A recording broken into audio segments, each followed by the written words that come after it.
Hello everyone, and welcome back to an episode from Gin's Gone Walkabout. I'm Kai. As you can see, I'm soaking wet in parts of me, like my shoulders, but I don't know, actually you won't be able to see past me Bergen. I'll show you what I'm contending with and why I'm wet. So stick around, God bless you, let's do this. Yeah, this is the type of stuff I'm contending with. It's all overgrown. I'm basically walking up an animal track. The time is 10 to 6 and I roughly got still like a 2-hour walk ahead of me. Sorry about the shakiness. I am walking. I got a Bergen on that probably weighs around the 35-40 kilo mark. So a bit heavier than, oh, brutal. The trip I did the other day, fly. But anyway, as you can see what I'm doing. So, I'll see you all in a minute, I suppose. There is hope. I'm at the top of the hill. I'm soaking wet, like wetter than a fish in the ocean. But there is hope. I am at the top of the hill. Oh. Up this little track, and there's the end. Only like another possible 6 miles, probably a little bit more ahead of me. I'm just glad it's not all like that, all dribbly and wet, because if I try and show you me now, I'm pretty damn soakedy wet. Look, the end. As you can see, it's pretty darn soaking wet and everything else. All my shoulders are drenched, especially this side. Even me belly has got a bit wet. So, yes, there is hope at the top. Ugh, mosquito, get away from me. Anyway, too early in the trip to get eaten alive. Right, let's see if I can even squeeze through or do a good idea. That's the only thing about these things, they don't exactly make them what I call them Bergen friendly. But we made it through, so off we go. See you in a minute. Right people, as you're aware, I'm hooked in, I'm off down there. I'll catch you beautiful people in a bit.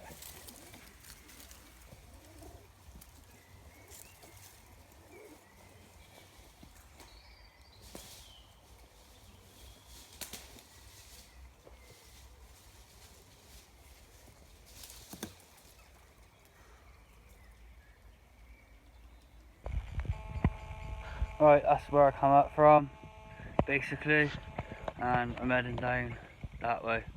So, let's do this, beautiful. Before people say anything like, are you? No, I'm not with anyone. Yes, everything could go terribly wrong. Do I care? No. Not being rude or anything, but if I cared, I wouldn't be out doing things like this in general. It's what I enjoy to do.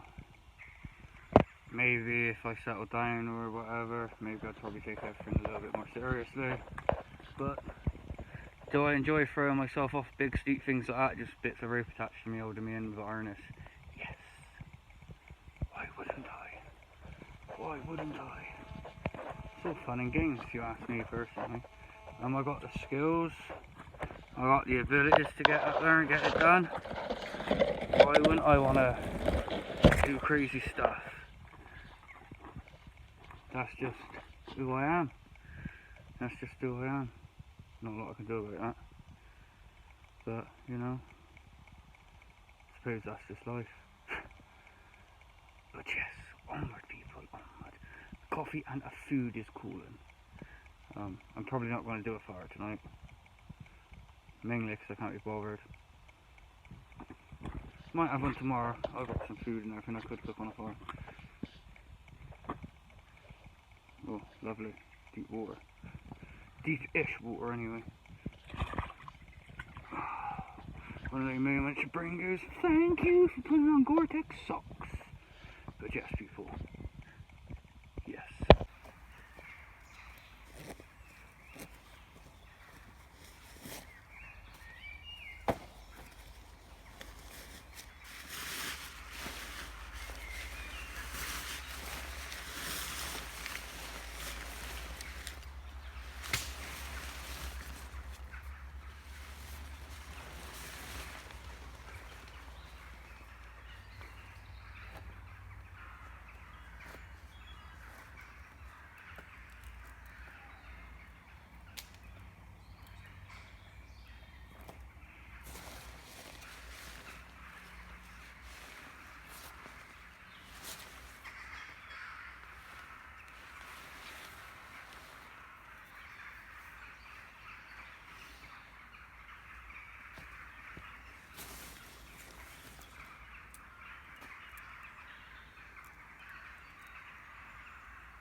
Morning everyone.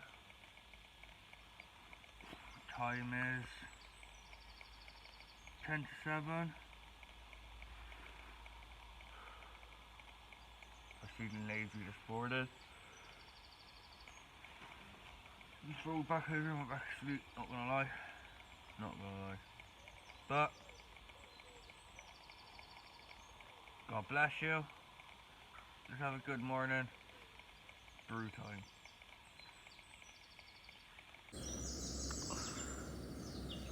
Coffee is on. Yeah, I did go get myself a little gas burner. Got a brew on.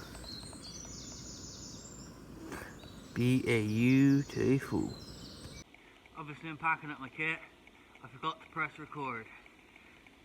Obviously I keep everything in my bivvy, but I've learnt to stick it in a dry sack as well, just in case. It's good to have one layer of protection to keep everything dry, but it's good to have multiple layers of keeping everything dry.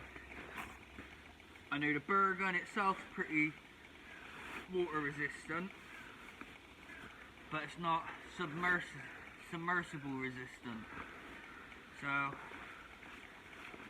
I was putting it in just stuffing it in a bivvy, and then I figured out actually it'd probably be a good idea to stick it in a dry bag as well. Now this dry bag itself is about 70 litre dry bag, which ain't too shabby. I quite like the size of it. It fits and does my job perfectly for my burr gun. Absolutely perfect. So yeah, I just cinch this up nice and tight and then just kind of stuff it in my dry bag like such. And anything else I don't want getting wet, like battery bank, I just shove in there with it.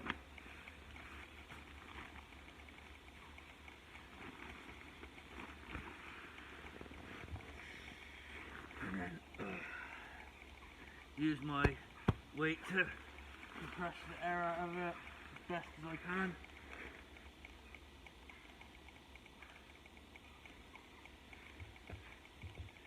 Sometimes this is why it helps to have the extra bit of weight on your body. There we go. Pull that nice and tight. And then just cinch it down.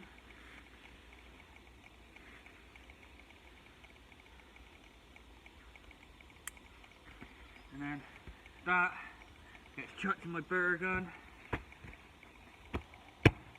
All nice and comfortable. And I know at the end of the day, even if I was to fall in a river, drop my bag into a river, or it just an absolute pee down like it did on the way here yesterday, that's why I didn't get loads of footage on the way here, because it just rained like just crazily at points. Yeah, I was wearing a t-shirt the whole way, because I was sweating just as much as it was raining pretty much. So yeah, the dry bag. Kind of figured it out, realised that obviously as well at the same time if I want to, I could put my smock in there, any other bits of clothing that I want to keep dry or any other electricals. In each side pouch on my burr gun I got a 10 litre dry bag that I've put in like my jumper that you see me wearing, my Norgie, cleaning kit and everything along those lines pretty much. Works absolutely beautiful. Works absolutely beautiful. Along with other bits and bobs like the stove and things like that to keep them clean and dry.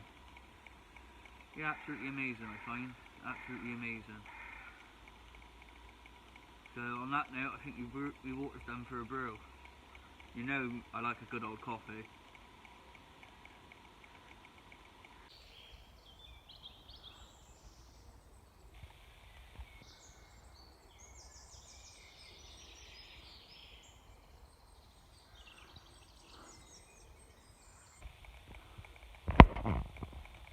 big bird of prey. I'm pretty sure it's an osprey.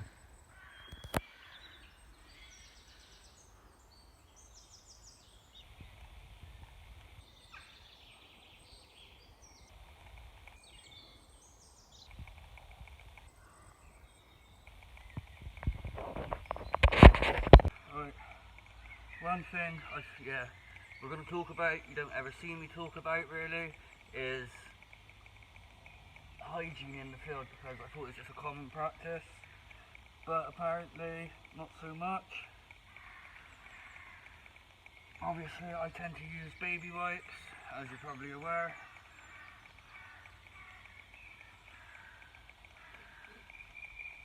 I stick to doing places like my face, obviously, my neck, my shoulders, because that's where I tend to wear a bag, and obviously I'm not the most flexible of people. Do under the armpits. It's best to be nice and clean, especially out in the field. I tend to use a few wet wipes and dry myself as I go, simply because one, it's bloody cold this morning.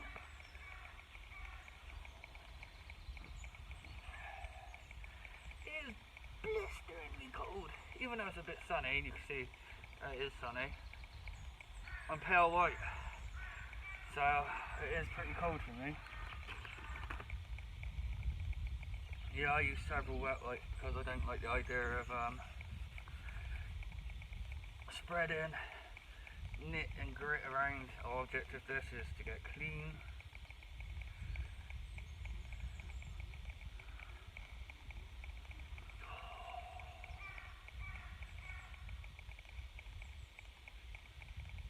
Especially,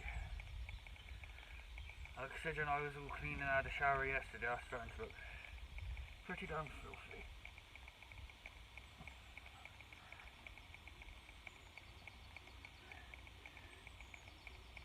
But from what I could see, it's not really touched upon in the outdoor community, the hygiene side of things. So I thought it'd be a good subject to touch upon. Like, everyone goes on about brushing their teeth for obvious reasons, but no one goes on about looking after the rest of their body.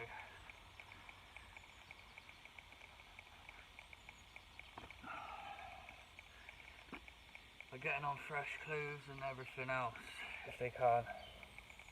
Like, I was only out doing an overnighter, but at the same time, you gotta keep yourself clean and fresh and in good health.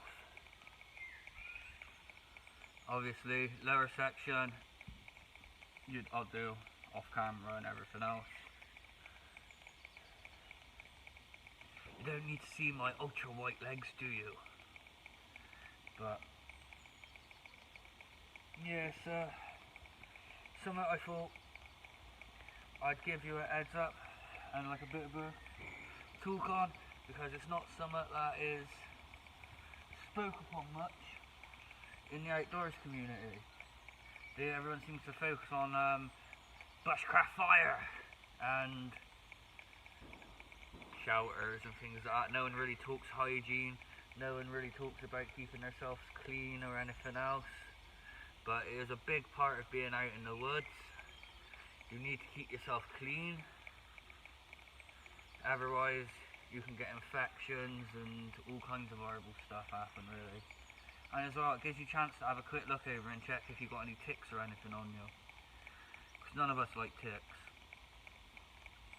especially out in the woods. People, that's it from me for this episode. I'm sorry that you're on a slant at the moment, but that's just what it is. So yeah, I thank you for clicking on. I hope you enjoyed the episode. Yeah, I just hope you enjoyed the episode. I hope there was bits that made you laugh, made you chuckle, and other bits that made you think. But on that note, I'm gonna love you and leave you. Until next time, I hope you will stay safe. God bless you and your families. Sayonara.